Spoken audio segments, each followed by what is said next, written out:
예, 다음 소식입니다. 별장 성접대 의혹으로 다시 조사 대상이 된 김학의 전 법무부 차관이 검찰 진상조사단의 출석 요구에 끝내 응하지 않았습니다.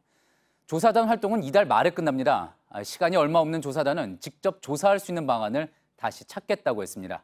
김선미 기자입니다. 오늘 오후 대검찰청 진상조사단 사무실에 있는 서울 동부지검 앞. 소환 통보를 받았던 김학의 전 법무부 차관이 끝내 모습을 드러내지 않자 모였던 취재진도 철수했습니다. 김 전 차관의 성접대 의혹을 다시 들여다보는 조사단은 연락도 되지 않았다며 직접 조사할 방안을 다시 찾겠다고 했습니다. 김 전 차관은 2013년 건설업자 윤중천 씨로부터 강원도 원주 별장 등에서 성접대를 받은 혐의로 수사 대상에 올랐습니다.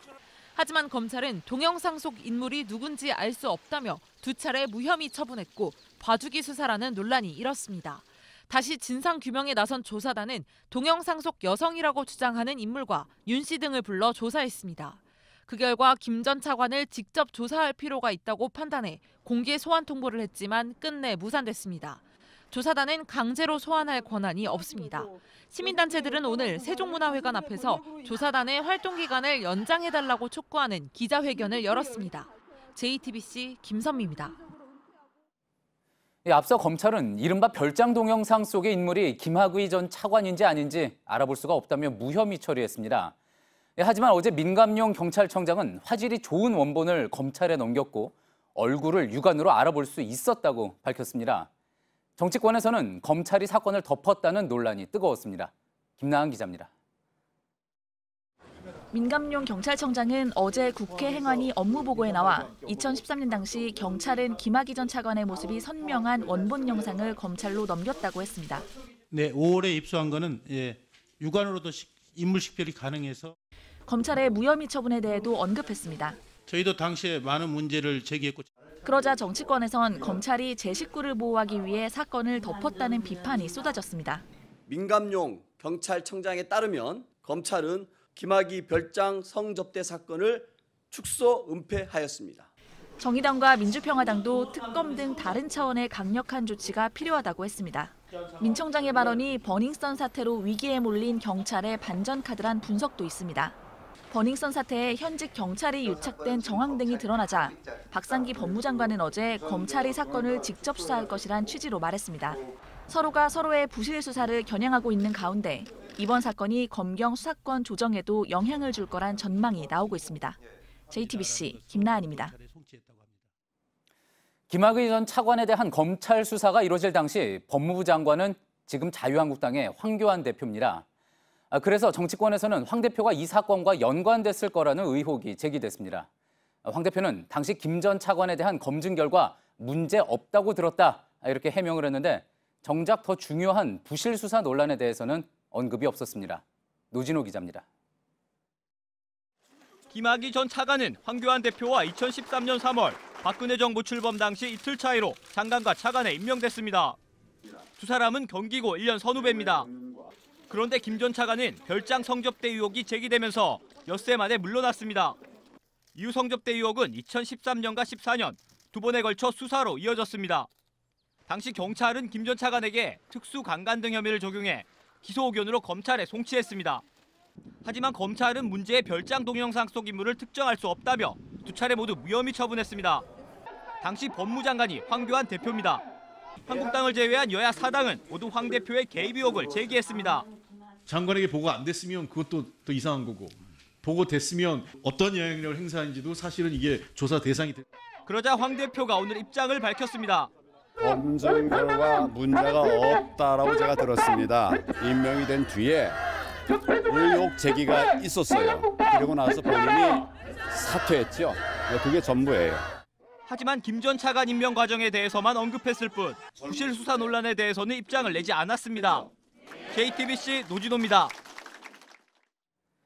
6년 전에 비공개로 검찰 수사를 받았던 김학의 전 차관은 그 이후부터 지금까지 직접 수사를 받지는 않았습니다.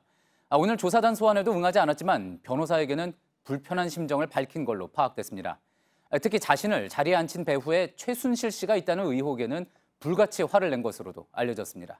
박병현 기자입니다. 과거 두 차례 수사에서 모두 무혐의를 받았던 김 전 차관은 현재 변호사로 활동 중입니다. 최근까지 변호를 맡은 곳은 고엽제 전후회. 전직 간부들의 사기 사건을 변론했지만 법원엔 모습을 나타내지 않았습니다. 김학의 변호사님은 계속 안 나오고 계세요, 재판에? 김학의 변호사님 사임하셨나요? 말씀드리겠습니다. 최근 김 전 차관의 입장을 들을 수 있었던 건 그의 변호인을 통해서입니다. 조사단이 김 전 차관의 인사 배후에 최순실 씨가 있다는 진술을 확보했다는 보도에 불같이 화를 냈다는 겁니다. 그런데 실제 조사단엔 관련 입장을 내놓지 않았습니다. 조사단의 사실과 다르다는 취지의 의견서를 제출한 건 김 전 차관 부인입니다. 오늘 언론에도 관련 보도자료를 보냈습니다. 김 전 차관이 여성들을 성폭행하지 않았고 자신이 관련 여성을 회유한 사실도 없다는 겁니다. 김 전 차관 부인은 허위 사실로 자신과 가족들이 조롱거리가 됐다고 주장했습니다. 조사단은 김 전 차관이 직접 조사에 응해 해명해야 한다는 입장입니다. JTBC 박병현입니다. 예, 김학의 전 차관 사건과 함께 검찰 과거사 진상조사단이 들여다보고 있는 또 다른 중요한 게 바로 고 장자연 씨 사건입니다. 조사단은 관련 보고서 초안을 작성해 법무부 과거사위에 보고를 한 상태인데 JTBC 취재 결과 과거사위원이 이 보고서에서 이무재 전 삼성전기 고문과 관련한 부분을 빼자고 요청한 걸로 파악됐습니다. 이 조사단은 부당한 압박이라고 반발하고 있습니다. 이호진 기자입니다. 고 장자연 씨가 이무재 전 삼성전기 고문과 나눈 통화와 문자 내역입니다. 장 씨는 2008년 6월 한 달 동안 임 전 고문과 35차례에 걸쳐 전화와 문자를 주고받았습니다. 임 전 고문이 통화한 휴대전화 명의는 당시 부인이었던 이부진 호텔신라 사장이었습니다. 해당 휴대전화의 가입자 주소는 경기도 수원의 삼성전기 본사였습니다. 당시 수사팀은 해당 자료를 확보하고도 임 전 고문은 물론 이사장도 조사하지 않았습니다. 대검 과거사 진상조사단은 최근 이 같은 내용을 포함한 보고서 초안을 법무부 소속 과거사위에 제출했습니다. 보고서는 과거사위의 검토를 거쳐 최종 보도 자료로 발표됩니다. 그런데 초안을 본 과거사위 문무 교수가 이무재 전 삼성전기 고문 관련 내용은 빼자고 조사단에 요청했습니다. 임 전 고문과 이 사장이 소환에 응하지 않는 등 실체가 명확하게 드러나지 않았다는 이유에서입니다. 조사단의 한 관계자는 조사단에서 작성한 보고서는 검찰총장도 손을 댄 적이 없다며 부적절한 압박이라고 밝혔습니다.